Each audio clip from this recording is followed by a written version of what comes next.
The screams across the starred sky of Alara turned red, as the Gorgok warships broke through the clouds with a roar that shook the trees, and sent flocks of blue-winged birds flying in every direction the alien village of Solari had never known. Wore only peace and song and wind, but that morning, the ground cracked under the weight of metal beasts, and the shrieks of children drowned out the rivers. As the invaders landed in perfect deadly formation, the people of Alara were peaceful scholars, healers, farmers. They did not have weapons, they did not believe in killing. They sent out calls to the allied Galactic Council, they screamed into every comms relay, begging for help. Their voices reached the stars and hung there waiting, but no one.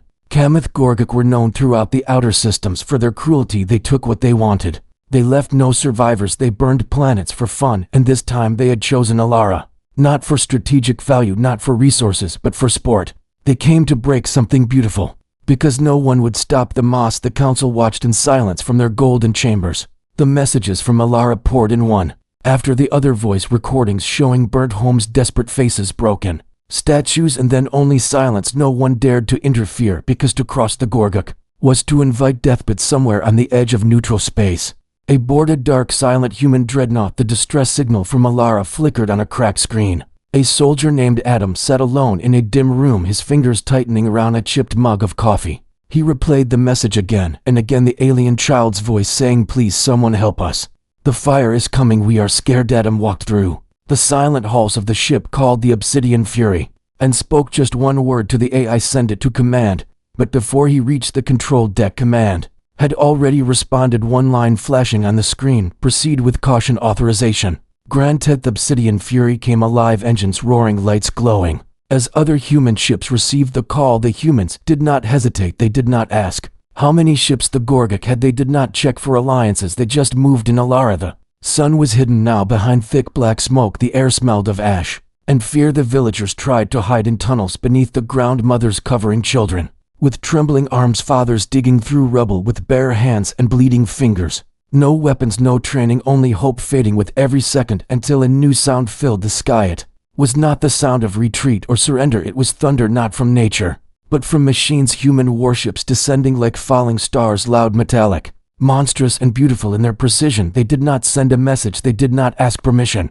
They opened for Gorgok laughed, at first thinking the humans were just another species to crush, but the laughter turned into confusion and then panic as human drop ships crashed through the trees, and soldiers poured out covered in armor, black as night, glowing eyes, weapons designed not for control but destruction. They moved like shadows, but hit like hammers. The villagers of Alara watched from their hiding places as the humans tore through the Gorgok line, not with mercy, but with rage. The sky lit up with flashes of blue and red energy as the jungle caught fire, and machines fell and screamed and vanished. The humans advanced without fear, without pause. Illyri, a young alien girl of only 12 cycles, clung to her mother in the roots of an old tree. She peeked through a gap in the bark and saw one of the humans up close. He stood taller than any Gorgok, his armor dented from impact, his weapon still steaming. He turned toward a group of hiding Gorgok, and in one brutal motion ended them all. She felt her heart stop. She had never seen anything like it.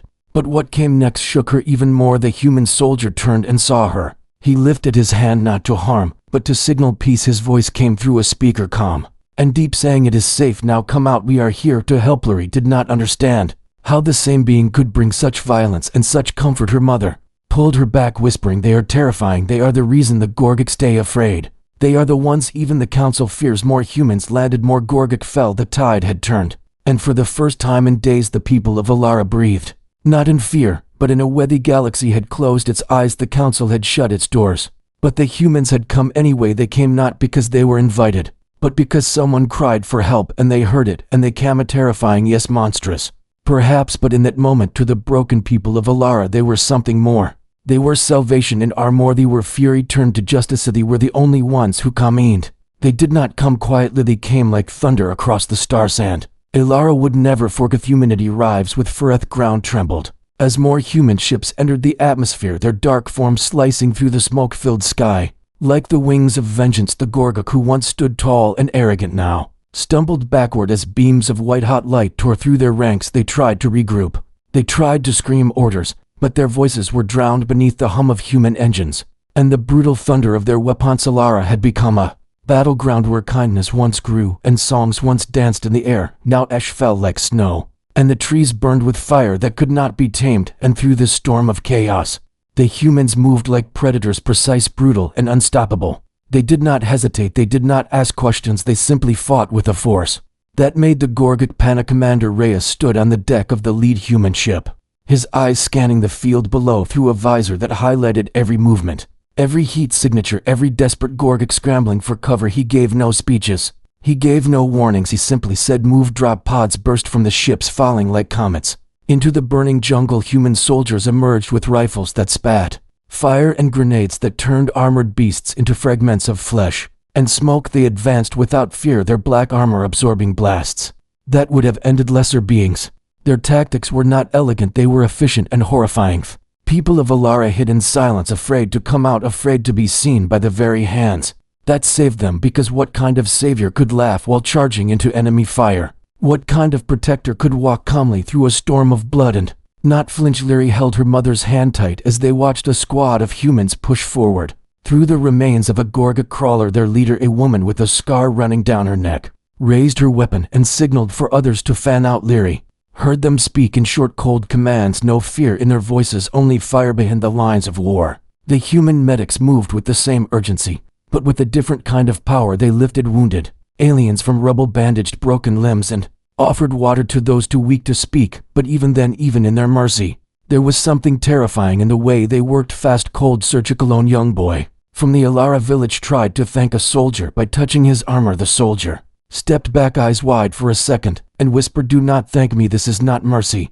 This is worth." Gorgic had never faced enemies like this before. They were used to fear, to begging, to dominance, but these humans did not plead, and they did not surrender. When surrounded, they fought harder. When injured, they moved faster. When outnumbered, they smiled and loaded another magazine. A massive Gorgic beast, nearly 7 meters tall, emerged from the trees, its metal hide glowing with defensive energy. Its arms like battering rams, it roared and charged toward the central human line.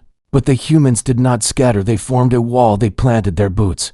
They held their weapons tight, and in a blink of fury the creature was gone, torn apart by a concentrated wave of fire above the battlefield. The Obsidian Fury locked its targeting systems and sent support beams through the clouds, each strike timed with perfection, clearing paths for evacuation while destroying any trace of the invaders.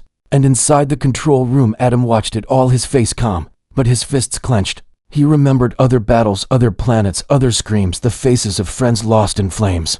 The promise he made to never watch another innocent suffer while others turned away. He whispered into the calms, "All squads continue sweep search and secure survivors. Leave no one behind." And they did. No stone was left untouched, no call unheard. The humans found an old school building, crushed on one side, but still standing. Inside, a dozen children shivering, covered in dust and blood.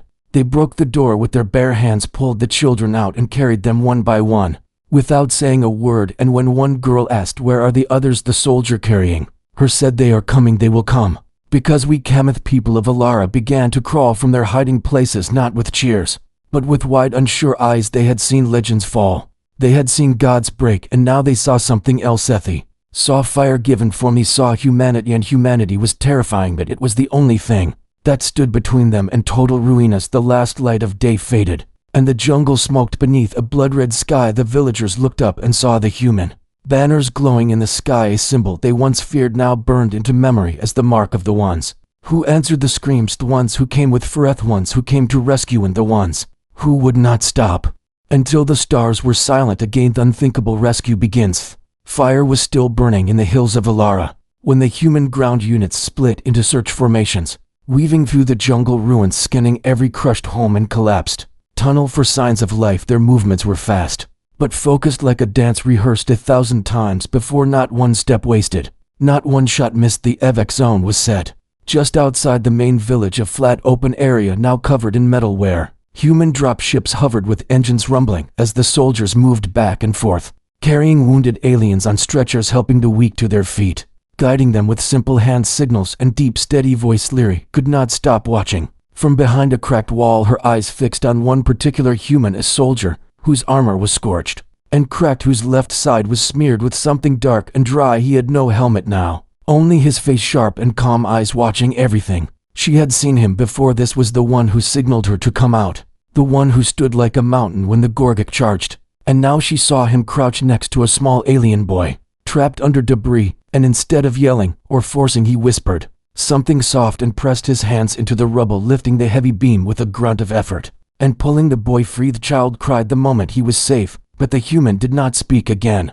He only nodded and lifted the boy into his arms, then walked without a word toward the dropship, his steps slow but steady. Lyri felt something strange twist in her chest. She had seen warriors before during festivals and parades.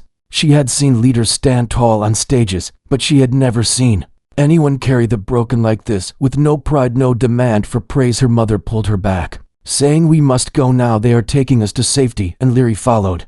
But her eyes never left the soldiers where in the forest a medic named Sarah worked alone, guiding a group of villagers through a burning path, her scanner blinking rapidly, showing heat signatures of Gorgic movement closing in. She signaled for the group to hurry, her voice calm but sharp, and as they reached the clearing, 3 Gorgic ambushers burst from behind the trees, weapons raised, claws snarling, ready to finish the helpless. But before the villagers could scream, another human appeared from the smoke, firing in rapid short bursts, every shot landing with terrifying precision until the attackers were gone. One of the villagers fell to his knees, whispering "thank you" again and again, but the human only checked his scanner and said, "Move now." They did not come for thanks. They came because someone was in danger, and that was reason enough. In the command center, Adam watched the evac data roll in faster than expected. Hundreds rescued, dozens still missing, but time was running short. The longer they stayed, the more Gorgic ships would arrive, and already the edge of the atmosphere showed signs of enemy reinforcement. She pressed the comms and spoke to all squads. "We push one more hour, get everyone out." No one questioned it. They moved. Soldiers carried wounded children on their backs, cradled the old in their arms, shielded the weak with their bodies, and when the Gorgic saw this, they laughed, calling the humans foolish for risking so much for creatures so weak. But the laughter died the moment they saw how far the unthinkable rescue began. Smoke rolled across the broken fields of Alara as human soldiers advanced through the ruins, their armor scorched, their weapons glowing red with heat. The cries of wounded echoed across the jungle as survivors peeked from cracked shelters and broken temples, too afraid to believe this nightmare was ending. But it was not over, not yet. The humans had driven the Gorgic back, but the enemy was not gone, and the planet was still bleeding. Adam stood among the wreckage, giving orders without emotion, his voice steady and calm over the comms as he directed teams to rescue points and sent medics to fallen villagers. He moved like a machine, but his eyes betrayed the storm within. Each life lost carved another scar into his memory. A signal came through an emergency beacon deep in the western forest, buried beneath the canopy far from the main village. A group of survivors was trapped near the edge of a cliff, where the terrain made landings impossible. Adam did not hesitate. He selected for soldiers and began the march on foot through burning leaves and unstable rocks. They carried only what they needed and left behind everything else, including fear. Among the survivors was Lyri, the young alien girl whose voice had first reached the human network. She held tightly to her mother as the fires crept closer around them. Her people tried to stay calm, but hunger, heat, and horror had drained them. Every second felt like a countdown to silence.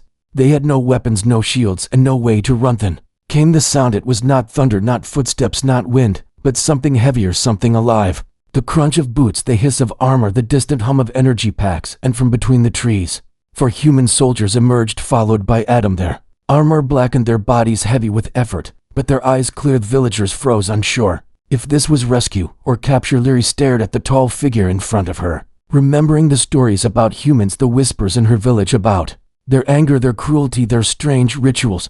But this human knelt before her, removed his helmet, and extended a hand. His face was rough, his jaw bruised, his eyes tired, but gentle. He said, "We heard your voice and we came." Others began to weep, not from pain, but from the weight of being found, of not being forgotten. Adam and his team moved quickly, checking wounds, passing out rations, forming a perimeter, as if they had trained for this moment all their lives. And perhaps the hottest night fell. The fires began to close and Adam radioed for extraction, but the ships could not land without clearing the ridge. The only way was to hold the line until dawn, when reinforcements could be deployed. It was a suicide mission, but no one questioned it. Lyri watched as the humans set up barriers from pieces of broken stone and scrap metal. She saw them take positions with their backs to the survivors, forming a wall of armor between her and the death that loomed beyond. She saw one soldier take a deep breath and whisper a name to himself, as if speaking to someone already gone. When the Gorgic returned, they came with fury, fire, and steel, charging through the dark with the rage of beasts. Denied their prize, but the humans were waiting. The did not speak, they did not panic, they fired and struck and bled and stewed on by one. The aliens behind them realized these monsters, these terrifying humans, had come not to conquer, not to take, but to protect and die if they had to. Leary saw Adam throw his last grenade and then leap onto a Gorgok twice his size, bringing it down with a roar. She saw another soldier collapse and yet crawl back into position. She saw the third shielding a wounded alien child with his body refusing to fall. Even as blood poured from his side, they were terrifying, yes, but they were her. They had come when no one else did. They stayed when others ran. They fought when hope was gone. They did not break even when the stars turned away. Horror behind the helmets. The battle had ended with the rising sun, smoke lifting from the trees. Like ghosts escaping the carnage, the Gorgok were driven back for now their retreat, a storm of rage and confusion. They had expected a feast of easy prey, not the wrath of warriors who smiled through pain and bled with purpose. Adam sat on a rock near the edge of the ridge, helmet on the ground beside him, his hands shaking as he cleaned his weapon, the blood on his armor not all his own. Around him the survivors were being tended by medics who looked just as worn, their movements stiff, mechanical, but still gentle as they checked pulses, gave water, patched wounds. Leary sat with her mother nearby, watching the humans, not with fear but with something she could not name, something heavy. She had always heard that humans were cold, that they were monsters wrapped in skin, but what she had seen in the last day had broken those words into ash. Moved quietly and slipped toward the ship parked just beyond the tree line. Its doors open, the inside dimly lit, the air smelled like oil, metal, and something bitter. She crept in past empty crates and hanging armor, and then she saw a group of soldiers unarmed sitting in silence. Some had removed their helmets and rested them beside them. One had a long scar running across his face. Another had missing fingers. One more held a small holo photo of a family and stared at it without blinking. They were not laughing, they were not celebrating, they looked broken. None of them spoke, not noticing Leary as she hid behind a crate, his voice low, tired, saying, "I saw the same look in their eyes as I saw on Juno. 6, same fear, same cries, different planet." Another answered, "Yeah, but this time we got there." Into Leary leaned forward and the crate shifted, drawing their attention. They turned, weapons raised for half a second, until they saw her and lowered them. Confusion, then calm. One soldier stood and walked to her, kneeling down gently, and asked, "Are you all right? Did you need something?" She hesitated and then asked softly, "Why do you fight like that? Like you do not care if you die." The soldier looked back at the others, then down at the floor, and said, "We care, we just don't want anyone else to feel what we felt. We come from broken places, and we are tired of seeing others break." To another soldier said, "You see monsters we see." Leary felt something twist in her chest. They were terrifying, yes, but it was not joy in violence, it was weight on their shoulders. They wore helmets not to hide from others but to hide themselves from what they had become. And now she understood. The horror was not in what they did, it was in what they carried, and they carried it so others would not have told. Gorgak's vicious counterattack, the calm that had settled over Alara, was a lie, a thin fragile veil that hung over the jungle like morning mist, soft but ready to vanish. And when it did, it vanished in fire. The Gorgok returned, not broken, not afraid, but enraged. They had tasted humiliation, and now they wanted blood. They came in ships 3 times larger than before, thunderous beasts of metal carrying fresh warriors and new weapons. Their rage echoed through the skies as they descended, not just to fight, but to destroy, to erase the humans who had made them feel fear. Dam stood atop the highest ridge, overlooking the valley where the survivors had been taken. He saw the shadow of the Gorgok fleet crawling across the horizon like a storm with no mercy.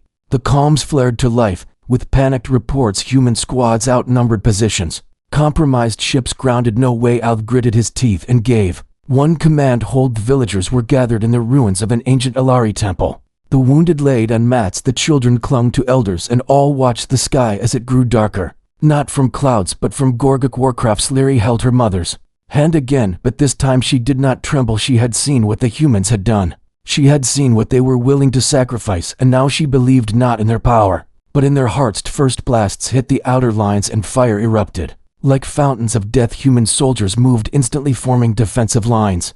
With whatever they had, crates, broken walls, their own bodies if needed, they did not fall back. They pushed forward even when outgunned, even when wounded. Dawn squad led by the same scarred woman from before was caught in a crossfire, and instead of retreating they charged directly into the Gorgok, breaking their line with raw violence and fury. One of the soldiers tackled a Gorgok war beast off a cliff without hesitation, sacrificing himself to stop its advance. Gorgok had numbers, but the humans had will, and that will would not break inside the temple. Adam coordinated the defense, sweat and ash covering his face as he barked orders and monitored positions. He sent medics where they were needed, sent reinforcements where lines thinned, and when the central wall began to collapse, he was the first to reach it. His rifle blazing with heat, a giant Gorgic brute smashed through the eastern archway, roaring, and swinging a hammer the size of a tree. Villagers screamed and scattered. But before the beast could strike again, a human soldier hurled himself forward, his shield absorbing the blow, his legs snapping beneath the force,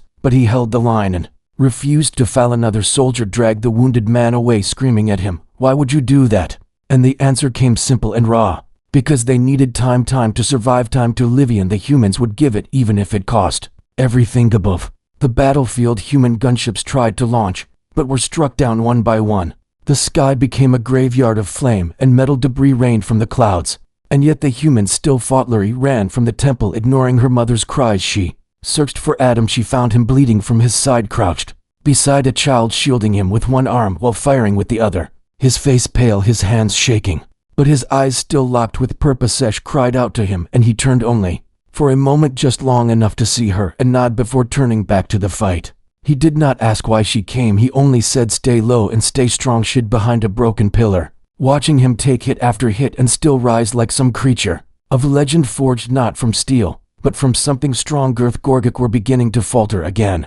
They had brought their fury, but the humans had brought something else, something that made them fight without rest, without fear, without limits. They had brought love for strangers, love for those who had been abandoned, love that burned brighter than any flame. In the end, the Gorgak's numbers began to break, their lines thinned, their attacks slowed, their roars turned into cries of confusion. They had never fought something that refused to die, refused to quit, refused to let go. And as the last of the Gorgic ships retreated into the dark sky, the humans stood, bloodied, broken, burned, but still standing. The people of Alara emerged from the rubble, from the trees, from the ruins, and stared not with fear, but with tears. He had seen what true courage looked like, and it was terrifying, terrifying because it was real, because it cost so much, because it came from those no one believed would care. The price of being terrifying. The battlefield was quiet, but not in peace. It was the silence that follows too much pain, the silence that grows from ashes and shattered bone.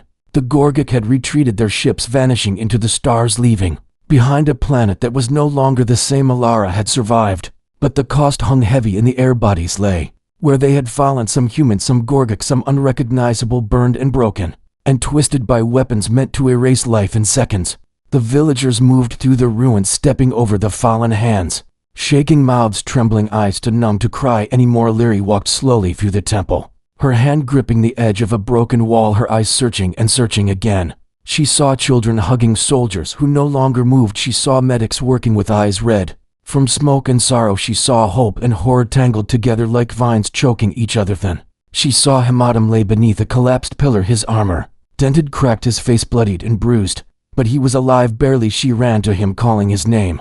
He opened his eyes slowly and smiled just a little, just enough to say he knew she was. Safish dropped to her knees beside him and said, "We won." "You did." I coughed and shook his head. "Not me, we did it, all of yous." Around them, other soldiers tended to the wounded and collected the fallen. They did not cheer, they did not laugh. They moved like ghosts, silent, efficient, respectful. Some whispered names as they lifted bodies, some simply nodded and moved. One commander, Reyes, stood in the center of it, all his uniform torn, his expression unreadable. He looked at the villagers, and then at the soldiers, then at the sky. He raised a hand and spoke, just loud enough for all to hear. "Came because we heard you, we stayed because you mattered, and we fought because no one else would." A villager stepped forward, an elder with a torn robe and eyes full of memory. He asked, Why would you sacrifice so much for us?" Rise looked at him for a long moment, then said, "Because we remember what it feels like to be alone." Words struck like thunder, not because they were loud, but because they were truth. Humans had not come for power or politics, they had come for pain, for the pain they once knew, and the promise they made to never let it happen again. Liri helped Adam sit up, his breathing shallow, his hand gripping hers with what little strength he had. She asked him, "Do you regret?" I've laughed softly, not a real laugh, but something close, and said, "Every second hurts, and I would do it again tomorrow." Elsewhere, a young human soldier sat beside the body of his friend, his face blank as he held a small charm between his fingers. The charm had been a gift from a child on another planet, another war, another time. He whispered, "Thank you for being brave when I could not." Villagers gathered what food they had, what cloth they could offer. They tried to give it to the humans who had saved them, but the soldiers shook their heads one by one. "We do not need gifts.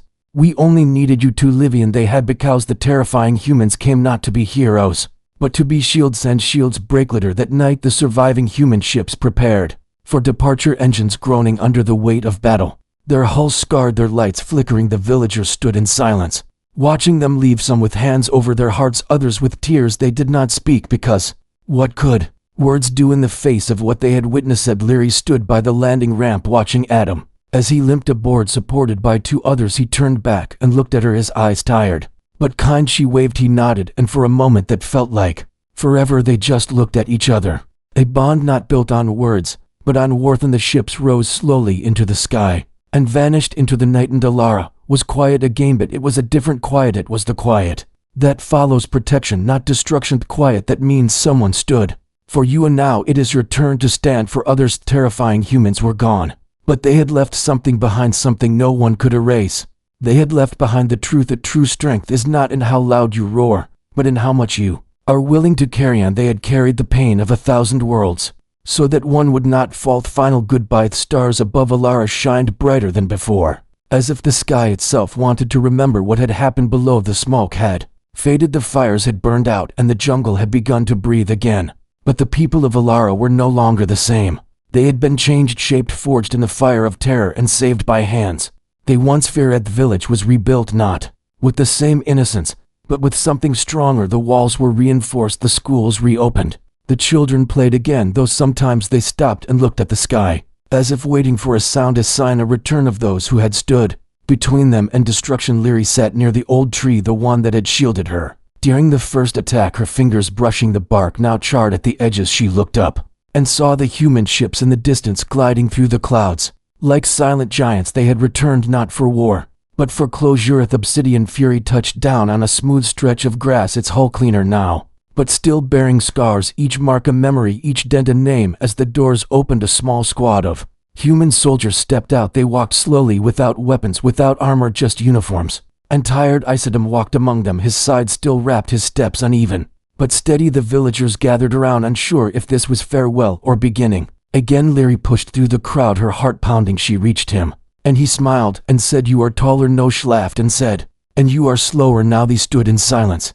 Then the kind that speaks louder than words. She handed him a small carved stone. It was nothing fancy, just a smooth piece of river rock shaped like a star. She said, "We do not have metals, but this is our thank you." Adam took it, held it like it was made of crystal, and nodded. Commander Reyes addressed the crowd, his voice softer than before. "We do not come to remind you of what happened. We come to remind you that you were worth it and always will be." The elder, who once questioned their motives, stepped forward and bowed, not out of duty, but out of deep truth. "You were the storm that saved the forest and the night that guarded our morning. We will never forget." Children ran around the soldiers, some touching their sleeves, some giving them small flowers or beads or hand-drawn pictures. The soldiers knelt, smiled, whispered thank you, but did not promise to stay because they could not. The galaxy was wide and broken in many places, and the humans were not. Donna Leary walked with Adam to the edge of the forest where the first battle had started. The trees had begun to grow again, green shoots rising through blackened soil. She said, "When the others ran, you came, and when they laughed at us, you listened." Adam looked at the growing trees and said, "Sometimes the ones who scream loudest are not the bravest. The bravest are the ones who whisper for help and still hope someone will answer." They walked back together slowly as the sun began to set, casting long shadows that danced with memorized ships, powered up engines humming softly like lullabies. Reyes gave the signal, and the soldiers began to board. One by one villagers waved, some cried, some simply stood still, holding the moment like it was made of gold. Leary stood by the ramp again, this time with a group of other young aliens, each of them holding something small, a token, a gift, a goodbye. She reached out and grabbed Adam's hand. "One last time, promise me you will come if we ever call again." Adam squeezed her hand and said, "We always dothen." He turned, stepped onto the ramp, and disappeared into the ship. The obsidian fury lifted into the sky, followed by the others, their lights blinking once, twice, then fading into the clouds. Alara was alone again, but it did not feel like before. It did not feel forgotten. It felt honored. It felt remembered. And in the years to come, when travelers landed on Alara and asked what happened here, the people would point to the sky and say they came, the terrifying ones, the humans, they came when no one else did. Dan, they changed everything, not with speeches, not with glory, but with blood and fire and kindness wrapped in fury. They were terrifying, yes, but they were our sand. We will never forget the day The monsters Kometo save us thee left something behind long. After the ships vanished into the clouds and the tremble of engines faded into memory, Alara stood quiet beneath a sky that no longer felt distant. The village had changed not in shape, but in soul. The walls held stories, the stones whispered names, and every breeze carried the echo of footsteps that once ran through fire. Children grew up hearing tales not of kings or gods, but of the terrifying humans who came like a storm and left like the wind. They did not rule, they did not stay, but their presence lived in every rescued breath and every sunrise that came after. Lyri stood where the first battle had begun, older, now wiser, her eyes no longer full of fear, but of memory. She touched the trunk of the tree that had shielded her and spoke softly, not to the forest, but to the silence. You came when no one else did, and because of you we learned to Risish opened a small wooden box. Inside was the smooth stone she had once given Adam, returned to her by the human envoy seasons later, along with a message carved into metal, not in her language but in the one she now understood. It read, "We carry your voices and your courage into every fire." She placed the stone on a small altar built not with gold, but with pieces of fallen ships and broken helmets, a shrine not of worship but of truth. Nearby a wall of names had been carved into the rock, not all human, not all Alari, just names, each one a reminder that fear is loud, but sacrifice speaks louder. The young now trained with purpose, not in violence, but in readiness, not to fight, but to protect. They wore patches shaped like the old human emblem, a symbol once feared, now honored. They called themselves the Watchers, not soldiers, not warriors, just hearts that refused to forget of recycle. On the day the humans first arrived, the people of Alara lit fires across the ridges. They sang the song of the brave, not in sorrow, but in strength, the chorus ending always with the same line, when all turned away. The Camion Day, a ship appeared on the horizon, not human, not Gorgic, something else. They landed cautiously, unsure of the welcome, but the villagers greeted them with open arms, and when asked why they trusted strangers, the answer was simple: because the terrifying ones taught us how. And across the galaxy the name of Alara grew not as a victim, but as a beacon, a world once abandoned, now known for standing. Because someone else first stood for them, they were not alone anymore, and they never would be again. Because when the terrifying humans came, they did not only leave behind rubble and silence, they left behind courage, they left behind hope, they left behind the belief that monsters can save and kindness can roar. And sometimes the scariest ones are the ones who protect you the most. They were terrifying, yes, but they were the ones who came. They were the ones who stayed. They were the ones who bled, and they were the ones who reminded us what it means to be human. And